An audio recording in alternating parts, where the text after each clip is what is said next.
नमस्कार, मैं हूं आपके साथ मयंक। देखिए आज ये एक वीडियो है जो मैं अली ख़ामेनी साहब के लिए बनाना चाह रहा हूं। देखिए आपको जैसे पता है कि फ्राइडे को कभी-कभी मेरे कुछ मुस्लिम फ्रेंड्स हैं, उनसे मेरी मुलाकात हो जाती है मॉस्क के बाहर और कुछ बात होती है। मैंने कई अपने वीडियोस में बताया है। तो अभी जो जुमा गया उस दिन भी कुछ ऐसा ही हुआ। मैं ऑफिस जा रहा था, आते-आते बीच में रुक गया वहाँ पे और चर्चा हुई मेरी। तो चर्चा अली ख़ामेनी साहब को लेकर होने लगी। तो वहाँ पे जो लोग थे उनमें से एक शख्स ने मुझसे पूछा कि आप जो वीडियोस बनाते हैं उसमें हमने कुछ बात नोट की कि आप अली ख़ामेनी साहब का नाम बड़े सम्मान से अदब के साथ लेते हैं, उसकी क्या वजह है? आप क्या आप उन्हें व्यक्तिगत रूप से पसंद करते हैं इसलिए ऐसा करते हैं? या उन्होंने इस तरह से पूछा कि जो हिंदुस्तान के करोड़ों लोग हैं वो अली ख़ामेनी साहब को क्यों पसंद करते हैं, बल्कि हिंदुस्तान ही नहीं पूरी दुनिया में, ईरान में तो करते ही हैं, पूरी दुनिया में बहुत बड़ी फ़ैन फॉलोइंग अली ख़ामेनी साहब की क्यों है, इसकी क्या वजह लगती है? आप क्यों पसंद करते हैं, उन्हें बताइए। तो मैंने उन्हें 3-4 वजह बताई। मैं उसी को आपके सामने रखना चाह रहा हूँ कि ऐसी कुछ पॉइंट्स मैंने नोट किए पिछले 6-7 महीने में वीडियोस बनाने के दौरान। अलग अलग वो उनका पब्लिक अपीयरेंस होता है तो हम लोग नोट करते हैं। कई बार कोई भी लीडर जब दुनिया के सामने आता है तो आप नोट करते हैं उनके बारे में अलग अलग चीज़ें। मैंने भी कुछ चीज़ें उनके बारे में नोट की। मैंने सोचा था कभी शेयर करूँगा, चूँकि मुझसे पूछ लिया किसी ने सवाल, तो मैं बताता हूँ उस बात को।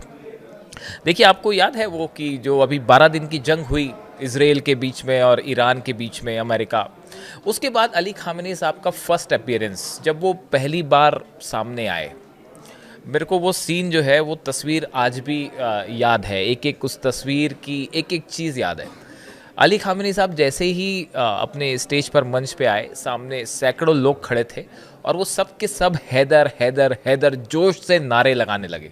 उसको इस तरह से देखा जा रहा था कि ईरान की बड़ी जीत हुई है। उसके बाद अली ख़ामेनी साहब का फर्स्ट अपीयरेंस पब्लिक में इस जंग के बाद जब हुआ, तो देखिए सामने जितने लोग थे वो सब के सब जोश में नारे लगा रहे थे, हैदर हैदर हैदर। लेकिन आपने कभी गौर किया अली ख़ामेनी साहब के फेस एक्सप्रेशंस, उनके चेहरे पर क्या भाव थे? इतना सब होने के बाद कोई अगर आम इंसान होता है, जब आप देखें, कभी नोट करें कि आपके सामने अगर सैकड़ों लोग खड़े हैं और वो आपकी जिंदाबाद के नारे लगा रहे हैं, तो आप भी एक्साइटमेंट में आ जाएंगे, आप भी जोश में आ जाएंगे। लेकिन आप देखिए अली ख़ामेनी साहब बेहद शांत रहे। वो अपने खुदा में लीन थे, खुदा में डूबे हुए थे वो। ये बात है जो उन्हें आम इंसान से अलग बनाती है। ये बात तो मैंने व्यक्तिगत रूप पे नोट की। मैंने सोचा था कभी आप लोगों से शेयर करूंगा। वो वीडियो देखिए, आपको मिल जाएगा। First appearance after 12 days war जो था, उसके बाद जब वो पहली बार सामने आते हैं, सामने कई बच्चे भी थे, कई लोग थे, कमांडर्स थे, सब नारे लगा रहे थे, हैदर हैदर और ईरान जिंदाबाद, इस तरह के नारे लग रहे थे। लेकिन अली ख़ामेनी साहब के चेहरे पर आप देखिए बेहद शांत गंभीर भाव। ये कोई आम इंसान के बस की बात नहीं है। ये उन्हें एक, हम लोग जैसे आम लोग हैं, इनसे ऊपर उठाती है। वो अपने खुदा में डूबे हुए थे पूरे उस मीटिंग के दौरान। आप देखिए पब्लिक अपीयरेंस के दौरान, ये एक बड़ी बात मुझे नोट की। फिर दूसरी बड़ी बात जो है, सबसे ज़्यादा चर्चा में होती है, तो सबने नोट भी की होगी, उनकी सादगी को लेकर है। आप देखिए अली ख़ामेनी साहब की जो भी तस्वीरें सामने आती हैं, वीडियोस सामने आते हैं, या वो कभी एड्रेस करते हैं तो उनकी जो तस्वीरें सामने आती है, आपने उनके कपड़ों पर कभी गौर किया? बेहद सादगी के साथ वो जीवन जीते हैं। उनके आप कपड़े देखिए, उनका पूरा गेटअप देखिए। देखिए इतने सारे अरब कंट्रीज़ हैं जिसके जो राष्ट्राध्यक्ष होते हैं, लीडर होते हैं, तमाम महंगी महंगी कार आपको दिख जाएंगी, आलीशान उनके महल दिख जाएंगे और लिबास भी बड़े महंगे महंगे दिख जाएंगे। लेकिन आप देखिए अली ख़ामेनी साहब को आप नोट करिए, कितने साधारण कपड़े पहनते हैं वो। और कई बार तो एक तो तस्वीर बड़ी वायरल होती है सोशल मीडिया में कि वो लोगों से जब इंटरेक्शन कर रहे थे तो उनका जो कुर्ता होता है, कुर्ते का जो कफ होता है, वो उधड़ा हुआ था। यानी आप सोचिए कि एक ऐसा शख्स जो ईरान का सबसे शक्तिशाली शख्स है, जो मिडिल ईस्ट में जिसके एक कहने पर लाखों लोग जान छिड़कने को तैयार हैं, उस शख्स की सादगी आप देखिए, कितनी सादगी के साथ वो जो है अपना जीवन जीता है। और यही सादगी अली ख़ामेनी साहब को महान बनाती है, आम दूसरे लीडर्स से अलग करती है। देखिए मुझे किसी ने कहा था एक बार कि खुदा जो होता है वो सादगी पसंद लोगों को ही हमेशा पसंद करता है, वो उनके दिलों में बसता है। तो ये बात मुझे बड़ी नोटिसेबल लगी, मैंने सोचा आपसे कभी शेयर करूंगा। उनके पास सिर्फ 2 जोड़ी जूते हैं बताए जाते हैं। आप देखिए उनके पब्लिक अपीयरेंस को नोट करिए। मैं ऐसी कोई बात नहीं कर रहा जो मैंने किसी से सुनी होगी, मैं तो कुछ अपने कंक्लूजन बता रहा हूँ और जो लोग मतलब जो है कहते हैं उनके बारे में। वो वही बता रहा हूँ मैं आपको कि आप देखिए उनके पब्लिक अपीयरेंस देखिए, आपको उनके पास आपको एक सैंडल या दो जोड़ी जूते मिलेंगे, वो अक्सर उनके पास वही मिलेंगे। ऐसा नहीं है कि वो कोई बड़ा आलीशान जीवन जी रहे हैं। उनकी ये जो सिंप्लिसिटी है ना, it makes him great.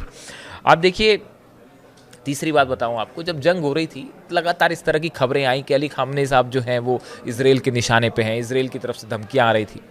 America की तरफ से भी इस तरह के हिंट्स आ रहे थे कि अली खामनेई जो हैं वो टारगेट पे हो सकते हैं, अली खामनेई साहब के ऊपर असासिनेशन अटैम्प्ट हो सकता है। अभी ये खबरें चली रही हैं, इसराइल की तरफ से कहा जा रहा है कि हम अली खामनेई साहब पे अटैक कर सकते हैं और वो जैसे ही आएंगे हम उन पे हमला कर सकते हैं, इस तरह की बयानबाजी आ रही है। और उसके अगले दिन एक मॉस्क में, एक खुली मस्जिद में वो नमाज़ पढ़ते दिखाई दिए। आप सोचिए ज़रा उस शख्स को कि कितनी हिम्मत और निडरता है उस शख्स के अंदर कि असैसिनेशन की वजह तेहरान में हमले हो रहे हैं, F-35 जेट्स जो है वो F-16 F-35 जेट्स जो है वो हमले कर रहे हैं, लगातार बम बरसा रहे तेहरान में। और उसके बीच में धमकियों के बीच में तस्वीर आती है कि एक वो मॉस्क में खुले में वो नमाज़ पढ़ रहे हैं। सोचिए, उन्होंने कहा कि मेरी जान की कोई कीमत नहीं है, इस तरह की बात उन्होंने कही। कोई डर नहीं, कोई किसी तरह का कोई खौफ नहीं। ये शायद उन्हें बात महान बनाती है।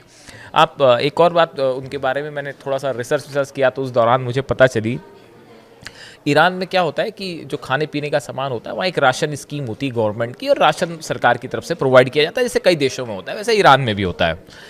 जो अली खामेनेई साहब का खाना जाता है, वो बताया जाता है कि इस सरकारी स्कीम के तहत जो खाना जाता है वही खाना वो खाते हैं। कोई अलग से उनके लिए विशेष खाना नहीं जाता। जो ईरान की आम जनता के लिए जो खाना दिया जाता है, एक बार उनसे पूछा भी गया, ऐसा कहा जाता है, तो उन्होंने जवाब दिया कि मेरे देश के करोड़ों लोग जो खाना खाते हैं मैं भी वही खाऊंगा। मैं सुप्रीम लीडर हैं, सब पूरा ईरान जो है उनके पीछे खड़ा हुआ है। लेकिन आप देखिए, उनका कहना यह है कि मेरे देश की जनता जो खाना खाती है, जो भोजन करती है, मैं भी वही खाऊंगा। ये चीज़ है उन्हें जो आम दूसरे लीडर्स से अलग बनाती है, सुप्रीम लीडर इसीलिए बनाती है। देखिए, एक और बड़ी इंटरेस्टिंग बात मुझे पता चली कि जैसे ईरान में कोई दूसरे देश के नेता जब विज़िट करते हैं, ऑफिशियल विज़िट करते हैं, तो नेचुरल सी बात है कि आप उनके लिए डिनर होस्ट करते हैं या कोई आप विशेष प्रोग्राम करते हैं, उनको आमंत्रित किया जाता है। इस दौरान अली खामेनेई साहब की जब उनसे मुलाकात होती है या कोई दावत होती है किसी विदेशी नेता के लिए, तो वो अपने परिवार के किसी सदस्य को उसमें शामिल नहीं करते। उनका कहना ऐसा है कि इस पूरे प्रोग्राम में सरकार का पैसा खर्च हुआ है, सरकारी पैसा खर्च हुआ है, तो वो उसका खर्चा मेरे परिवार के लिए नहीं होना चाहिए। वो खर्चा सरकारी है और ये खर्चा जो है ये एक सरकार का प्रोग्राम है, सरकारी है, मैं इसको अपने परिवार के सदस्यों पे खर्च नहीं करूँगा। और वो अपने परिवार के सदस्यों को उससे अलग कर देते हैं। ये शायद ईमानदारी उन्हें जो है वो लाखों लोगों के दिल में राज करते हैं, उसकी वजह शायद ये ईमानदारी भी है। कोई सरकारी सुविधा नहीं लेते अली खामेनेई साहब। मैंने इस बात को भी देखा, कई जगह पढ़ा भी कि जैसे मेडिकल फैसिलिटीज़ होती हैं अलग अलग, तो आप देखिए आम तौर पे तो ये होता है कि किसी भी देश में जो है वो जो नेता होते हैं उनको काफ़ी सारी मेडिकल सुविधाएं होती हैं। लेकिन बताया जाता है कि अली खामेनेई साहब जब भी बीमार हुए या उनकी सेहत ख़राब हुई, तो वो जो सहायता लेते हैं वो बिल्कुल उसी सरकारी अस्पतालों की, सरकारी डॉक्टर्स की सुविधा ली जाती है उनके लिए, जो ईरान के आम जनता के लिए होती है। और ये वाकई सिर्फ कहने की बात नहीं है, ये एक्चुअली ऐसा है। आप कभी सर्च करिए उनके बारे में, उनकी डिटेल्स निकालिए, आपको ऐसी हैरान करने वाली चीज़ें मिल जाएंगी उनके बारे में कि आप खुद समझने लगेंगे कि क्यों उनकी पॉपुलैरिटी पूरी दुनिया में इतनी ज़बरदस्त है। देखिए, इस्लामिक जो रेवोल्यूशन हुआ ईरान में, उस रेवोल्यूशन के जो प्रिंसिपल्स हैं, जो नियम हैं, वो अभी तक, जब तक उनका शासन, जब से वो सत्ता में आए हैं और शासन उनका रहा, हमेशा उन्होंने उन नियमों का पालन किया। कभी ऐसा नहीं हुआ कि वो उस रेवोल्यूशन के प्रिंसिपल से हट गए।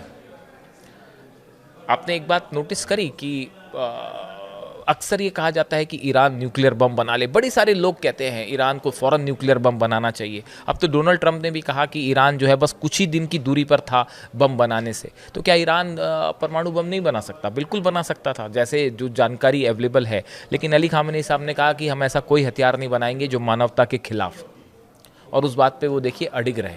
अगर चाहते तो परीक्षण करवा लेते पहले, लेकिन नहीं, उन्होंने कहा कि अगेंस्ट ह्यूमैनिटी है, वो अपनी बात पे कायम रहे। ये अपनी बात पे कायम रहना जो है, ये उन्हें आम लीडर्स से जुदा करती है, अलग बनाती है, ख़ास बनाती है। कासिम सुलेमानी जैसे जो कमांडर्स हैं, जो जिनकी मौत हो गई थी अमेरिका के हमले में, शहादत हो गई थी जिनकी, उनकी वो खुद अली खामेनी के साहब के बारे में उनकी कई बातें उनकी सिंप्लिसिटी को लेकर कही गई हैं। तो जो ईरान के जितने बड़े कमांडर्स हैं, वो एक हुक्म पे, अली खामेनी साहब के एक हुक्म पे जैसा वो बोलते हैं वैसा करने को के लिए पूरी तरह से तैयार खड़े हो जाते हैं। ये उनकी IRGC जितनी फोर्स है वो उनके पीछे खड़ी हुई है। ईरान की जनता तो उनके पीछे है ही, उनकी फोर्स भी उनके पीछे है। और ये तभी होता है जब कोई लीडर जो कहता है वो खुद भी उसका पालन करता है। इसीलिए उनके पीछे इतनी बड़ी उनकी फ़ैन फॉलोइंग्स है। आप देखिए, जिस तरह से, अगली वजह बताऊं, जिस तरह से इजराइल को ईरान ने जवाब दिया 12 दिन की जंग में, अमेरिका ने हमले किए उस पर, उसके बाद जिस तरह अमेरिका के एयर बेस पर हमला हुआ कतर में, उसके बाद आप देखिए कि ये इतना सब होने के बाद ईरान अकेला लड़ता रहा, कोई देश उसकी मदद को नहीं खड़ा था। चीन से बाद में मदद हो रही है, रूस से अब बाद में मदद हो रही है, लेकिन उन 12 दिनों की जंग में ईरान अकेला खड़ा रहा। लेकिन उसके बावजूद अली खामेनी साहब 1 इंच भी किसी चीज़ के लिए झुके नहीं, किसी से डरे नहीं, किसी से दबे नहीं। और यही वजह है कि आज अरब देश उन्हें अपने लीडर की तौर पे लेने लगे हैं। कोई भी मिडिल ईस्ट में बड़ा फैसला होता है वो अली खामेनी साहब की परमिशन के बिना नहीं होता। गाज़ा में डील करनी है तो डोनाल्ड ट्रंप को ईरान को थैंक यू करना पड़ता है। सोचिए कितना महत्व है उनका इस पूरे मिडिल ईस्ट में, कितना अहमियत रखते हैं वो। सैंक्शंस लगे, आप देखिए कितने सैंक्शंस लगे, लेकिन कभी ऐसा नहीं हुआ कि अली खामेनी साहब या ईरान ने उन्होंने गवर्नमेंट को कभी किसी बात पर झुकने के लिए कहा हो। कभी ऐसा नहीं हुआ। सैंक्शंस का सामना करते रहे। ये वही कर सकता है जिसका खुद का जीवन ईमानदारी से जिया हो। देखिए, कहा जाता है ना कि जब आप खुद अपने ईमान पर जब कायम रहते हैं तो फिर दुनिया की कोई भी ताकत आ जाए आप हमेशा मुकाबला करेंगे। तो बहुत सारे लोग, उनको जो फ़ैन फॉलोइंग है उसकी बड़ी वजह ये भी बताई जाती है कि हमेशा वो एक बेहद सादगी का जीवन जीते हैं, ईमान वाला जीवन जीते हैं। और यही वजह है कि चाहे लाख सैंक्शंस लगे, ईरान कभी किसी के सामने नहीं झुका। एक और बड़ी ख़ास जिसकी चर्चा होती है, मैं आपको बताऊं, नेल्सन मंडेला जब पहली बार अश्वेत राष्ट्रपति बने अफ्रीका के, तो वो ईरान के दौरे पर गए और उनकी अली खामेनी साहब से मुलाकात हुई। जैसे ही नेल्सन मंडेला अली खामेनी साहब के सामने आए, नेल्सन मंडेला के पहले शब्द थे, oh my leader how are you. Nelson Mandela जो है वो अली खामेनी साहब को कह रहे हैं, oh my leader how are you. Nelson Mandela के बारे में किसी को कुछ बताने की ज़रूरत नहीं है कि नेल्सन मंडेला कौन थे और कितने महान शख्स थे। नेल्सन मंडेला जैसा लीडर, जिसको पूरी दुनिया जिनका सम्मान करती है, उनको ज़बरदस्त लीडर मानती है, वो अली खामेनी साहब को कहते हैं oh my leader. Nelson Mandela जैसा लीडर अली खामेनी साहब को कह रहा है oh my leader how are you. वो मुलाकात देखिए, आप सर्च करिएगा तस्वीरें, इस वीडियो में देखिए, लगा पाते हैं तो हम लगा पाएंगे, नहीं तो आप खुद सर्च करिए कि when Nelson Mandela met Ali Khamenei साहब। वो तस्वीरें देखिए आप, गज़ब की तस्वीरें हैं।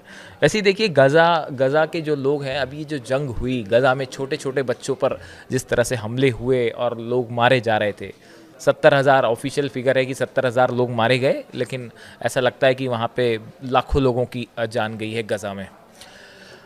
पूरी इस जंग के दौरान अगर कोई शख्स मुखर होकर आवाज़ उठाता रहा तो वो थे अली खामेनी साहब। देखिए, बड़ी बैठकें हुई, अरब देशों की तमाम बातें होती रहीं, सब कुछ होता रहा, लेकिन गज़ा के लिए आगे बढ़ के अगर किसी ने एक्शन लिया, लेबनान के लिए आगे बढ़कर एक्शन लिया, इजराइल पर मिसाइल अटैक करने को तैयार हो गए, वो थे, वो फैसला लेने की जो हिम्मत दिखाई वो अली खामेनी साहब ने दिखाई।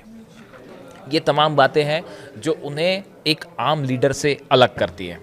तो ऐसे बड़े सारे मुद्दे होते हैं जिस पे जब आप देखते हैं, तस्वीरें देखते हैं, वीडियोस देखते हैं, तो आप एक कंक्लूजन, हर नेता की एक इमेज बनाते हैं, उनके बारे में आप कुछ अपने कंक्लूजन्स निकालते हैं। तो मुझसे जो सवाल पूछा गया था कि अली खामेनी साहब की इतनी फैन फॉलोइंग क्यों है, आप क्यों पसंद करते हैं उन्हें, तो मेरे दिमाग में वो बात थी कि कभी मैं ये बातें जो मुझे लगती हैं, बाकी आप लोग ज़्यादा बेहतर जानते होंगे, आप खुद कमेंट करके बताइए। वीडियो तो आपको अच्छा लगेगा ही, मुझे उम्मीद है। लेकिन आपको क्या पसंद आता है? क्यों अली ख़ामेनी साहब इतनी अलग शख्सियत लगते हैं आपको? आप भी कमेंट करके बताइए। और देखिए, आपके जितने कमेंट्स आते हैं मैं सब कमेंट पढ़ता हूँ। फिर कहूँगा मैं आपको, मैं सारे कमेंट पढ़ता हूँ। कई बार मैं जवाब नहीं दे पाता, बट एक-एक कमेंट जो आप करते हैं वो मैं सब कमेंट पढ़ता हूँ। तो इसलिए आप कमेंट्स ज़रूर करिए, अपनी राय ज़रूर दीजिए, ताकि हमें भी पता चले कि भई किस तरह की आपकी पसंद है और क्या हमें वीडियो बनाने चाहिए।